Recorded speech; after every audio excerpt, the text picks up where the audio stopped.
Bonjour à toutes et à tous et bienvenue dans ce nouvel épisode d'Au Centre de la Question. Aujourd'hui, nous sommes à Poulaines, dans le nord du département, et nous allons vous présenter ce qui fait la renommée de la commune, à savoir son domaine. Occupé depuis l'Antiquité, ce lieu va accueillir de nombreux seigneurs au cours du Moyen-Âge. Mais c'est réellement au début du XVIe siècle que de premiers seigneurs vont habiter en ces lieux. Dans les siècles qui vont suivre, des travaux vont être entrepris pour consolider, agrandir, voire même reconstruire les bâtiments du domaine.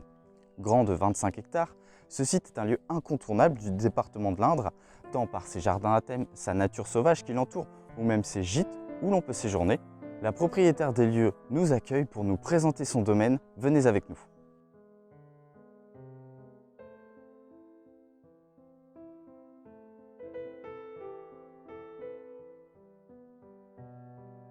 Donc, le domaine est un domaine seigneurial que nous avons réhabilité depuis une trentaine d'années, qui se compose d'un manoir de la Renaissance et d'une métairie, la partie où nous sommes. Nous avons le label Jardin remarquable depuis l'année 2014.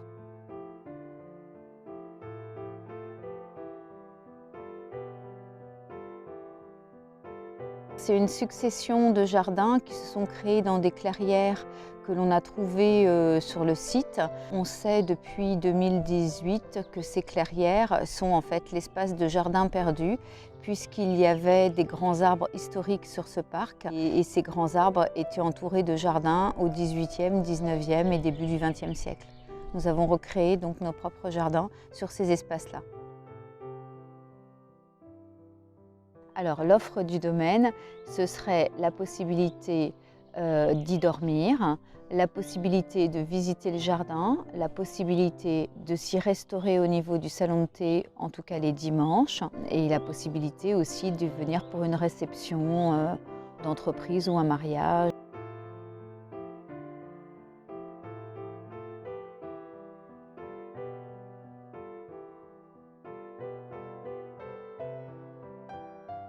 Pour moi, c'est typiquement un domaine seigneurial, avec tout ce que l'on peut trouver et qui est complètement dans l'ère de ce que l'on peut attendre aujourd'hui, c'est-à-dire un domaine qui savait vivre en autarcie pendant des siècles.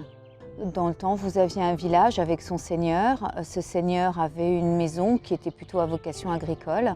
En tout cas, quand on parle de notre territoire. Là, c'est vraiment la particularité de ce site.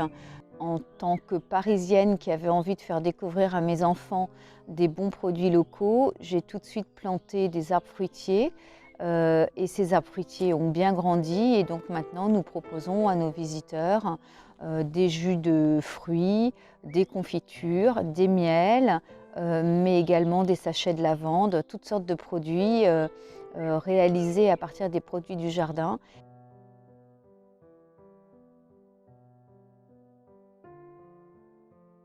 C'est une richesse parce qu'aujourd'hui, les gens recherchent un peu beaucoup le côté nature, le côté écologie.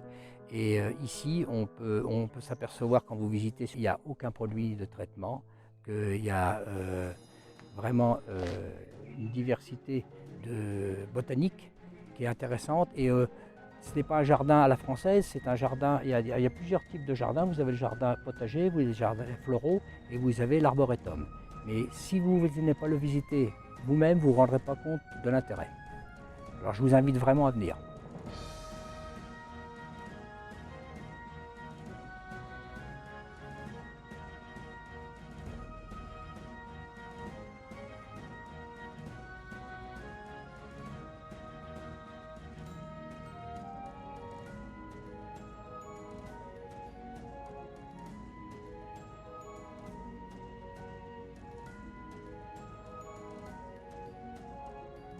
Les visiteurs, ils trouvent la paix, ils trouvent que c'est un endroit qui est apaisant.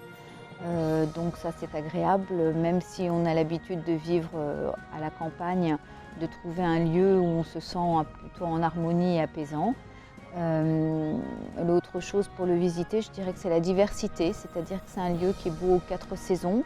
Après, la diversité, c'est au niveau de l'offre aussi, c'est-à-dire qu'on peut venir y prendre un goûter le dimanche sans forcément visiter le jardin. C'est une première approche pour venir, pour se promener à la boutique, acheter un de nos produits transformés du jardin. Et puis sinon, c'est se balader sur des successions de jardins qui ne sont jamais les mêmes. C'est pour ça qu'on propose même une carte à l'année.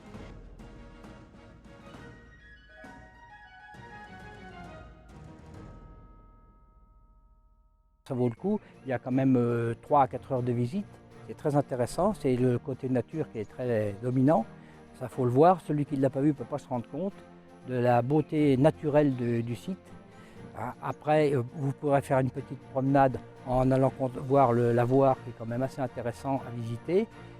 Si vous passez par l'église, vous verrez des stalles du XVe siècle qui sont assez exceptionnelles aussi.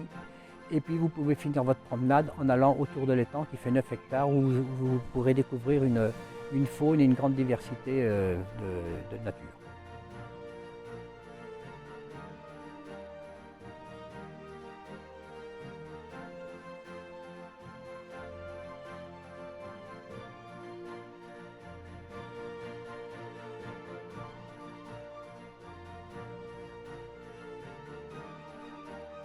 Vive Poulaine, et puis j'attends vivement que les gens viennent visiter notre commune.